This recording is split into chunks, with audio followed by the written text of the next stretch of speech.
for post-revolutionary Mexico. So we have the Mexican Revolution taking place in 1910 through 19, depending on which historian you're reading, they'll say 17 or 21. And they've chosen as representatives Frida Kahlo and Diego Rivera, surprise, surprise. And so here we have one of Frida Kahlo's most famous paintings, the Two Fridas, Las Dos Fridas.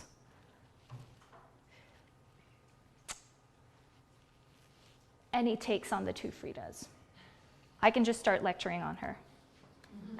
Well, most of her work usually talks about her accident that she had when she was 17, which left her crippled and everything. But in this one, it doesn't seem to be quite the same way, because she doesn't seem to be in her. She sometimes has that get up that she has the corset. Yes, that keeps her spine straight or whatever. This one's Europe and Mexico. Yeah, this one seems different. It's her dual identity. Right, Mm-hmm. the dual identity. Yeah, so yay, yes, awesome. So here we see, so a lot of Frida Kahlo's work is discussed in terms of her autobiography, and that is important. I think sometimes we need a lot more to discuss her work than just she can't have babies and Diego Rivera makes her miserable. Although it does come in a lot. In this case, it is a portrait that she paints after one of her breakups with him. They're always breaking up. He was constantly cheating, infamously cheating on her. But we have her after this breakup thinking about her dual identity. So she would be a mestiza woman, but she was from a fairly well-off family. Her father was a Jewish German immigrant. He was a photographer. So this is that identity that she would have taken, right? We see her wearing European upper-class garb. And then when she met Diego Rivera, we're thinking about historically, this is post-revolutionary Mexico. There's this desire to rediscover Mexico's past that had been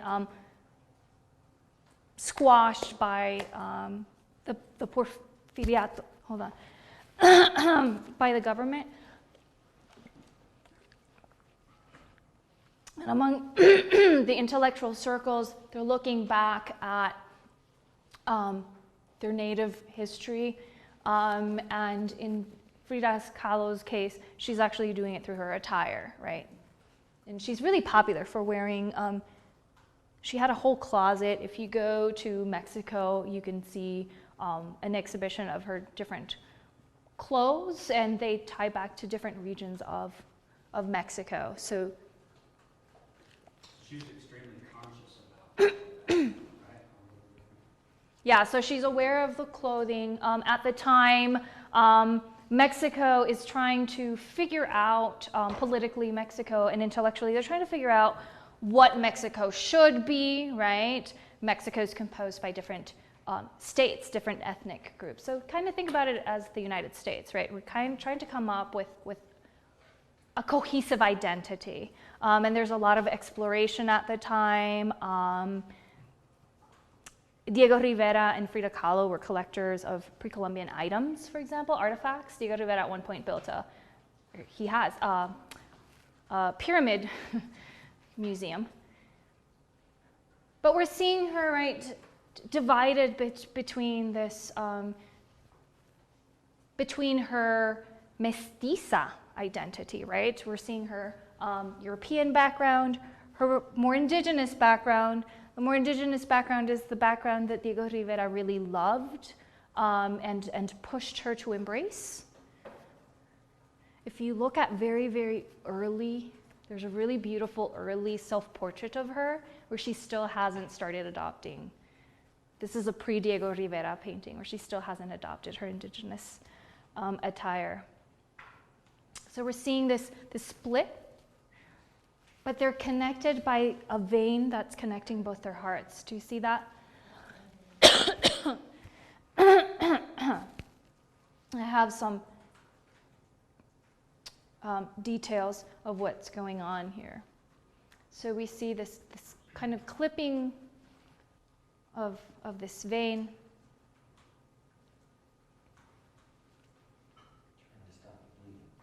Trying to stop the bleeding, trying to stop the connection. We can read it in a couple different ways.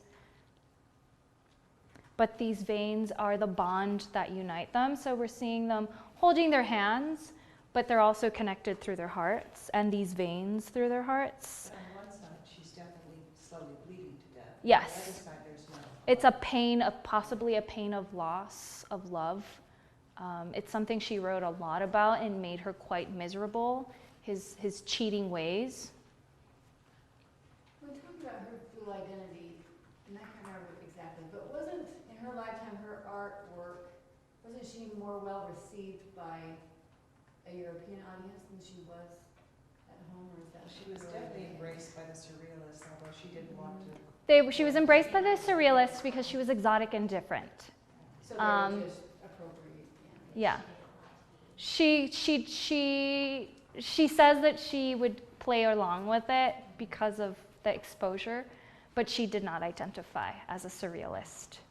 We had a question on her on our exam several years ago, and the quote was used in which she says, "I am not a surrealist," but the students had to write a 10-minute essay in which they either agreed with her and then supported their answer, or disagreed with her and supported the answer, and you could get credit for either side.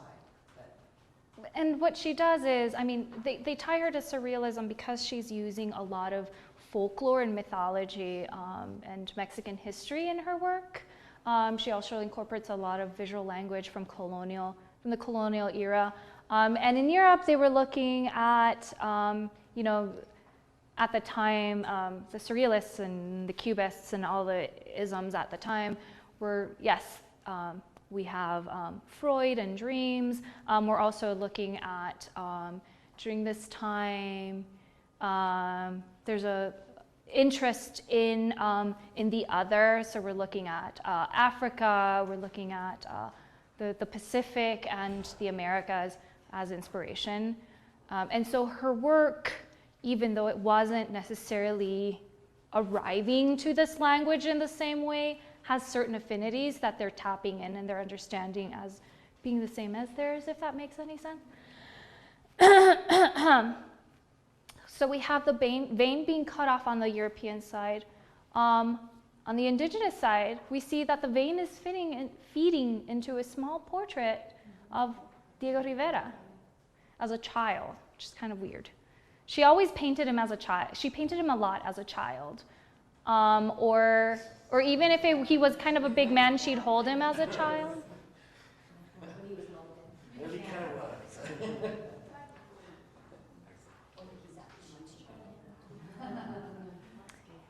We see a lot of use of blood in Frida Kahlo paintings because of her health. We have the health, the baby paintings, but we also have some of her family portraits have blood, and we think about blood as lineage, right? And so this is something that she's always making reference to in her work. And here we're seeing this kind of lineage, this metaphor coming back in this painting. That's a great detail, by the way. I mean, I've read for 100 years, well, I've read for a lot of years, but that's a portrait of Diego. The little Diego Rivera. I've never been able to see it. Yeah. And she's becoming very vulnerable in front of us. I wanted to show, I know this is not on the test, but I just wanted to, for scale reasons, I wanted to show a photo of her with the paintings. It's a really big painting. We usually associate Frida Kahlo paintings with small scale. This is life-size. This is almost life-size, yes. We usually associate her paintings small scale. They make reference to to folk paintings and crafts, size-wise, but they also were small because a lot of times she had to paint from bed. So there are a couple of reasons why she's using the small scale. But when she was in bed because of her back, right, she couldn't have something like that. And this is a photo of Frida Kahlo painting. Yes. There are lots of novels and movies, of course. Are there any that you would say, this one comes close, or don't try to use this one because it's so fictionalized, or? We started talking about this on the phone. So I actually am going to admit that when I was writing the bibliography for Frida Kahlo and Diego Rivera, I could not think of anybody to recommend because there's a lot written on them, but a lot of it has been kind of romanticized. And with Frida Kahlo specifically, it all goes back to her being miserable about Diego Rivera and about her being miserable because of her limp, because of polio, and because of the trolley accident. While I think that's really important, I think there's also so many more influences. Like I've said, she incorporates so much folk and craft language and ideas of Mexicanidad and indigenismo that are emerging intellectually at this time in Mexico that I think just don't get incorporated. Visually, I think that the Julie Taymor movie is amazing. It's gorgeous. The Salma Hayek sexy Frida Kahlo movie. It's visually stunning. I've made the mistake of showing it before and students take it as a documentary. Like they think it's true. And I want them to be critical about the way Frida Kahlo is being portrayed in it, but they just get lost in it. There's an older movie that I bought, and I've had it for years, and I still haven't seen it. There's a really famous black and white Frida Kahlo movie that came out many, many, many years ago that I've heard is really good. Of course, went ahead and bought it and never saw it.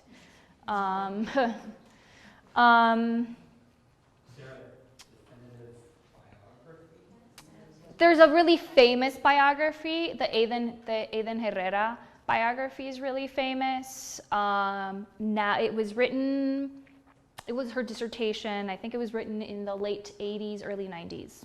It was written between the 80s and 90s.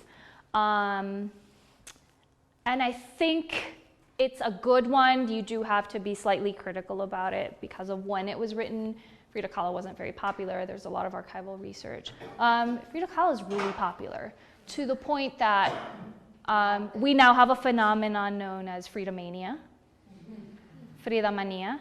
And Madonna is infamously one of the biggest Frida Kahlo collectors. We have the Frida Bistro downtown. We have the Frida Bistro.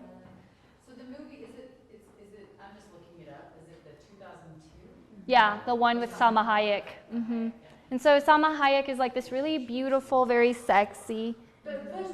But it's visually stunning because Julie Taymor. It has a really cool bonus feature with it that just explains Salma as an artist explaining why she was drawn to the story and how she kind of approached the character, which is kind of interesting. That's usually, well, I show it to my humanities kids, and I haven't had time to show it. And it has an incredible soundtrack. The soundtrack is incredible. But they do a cool job of showing how these events, and that's what Julie Taymor explains in there, is all of these events in Frida's life end up culminating in one of her paintings. Yeah, so it's what I mean by visually stunning is that they actually like animate the paintings. It's really cool. And it's very beautiful. I use clips. They what? They're a little too nice to Diego. They're too. He's too good looking and too nice in the movie. That was one of the big breakups, Christina. And if you see the portrait where she cuts all of her hair off, that's after she caught him cheating on her with her favorite sister. Not just her sister, her favorite sister. There's a lot of gossip that we could go on about them. So should I skip to the next one? Should we go right to Diego then?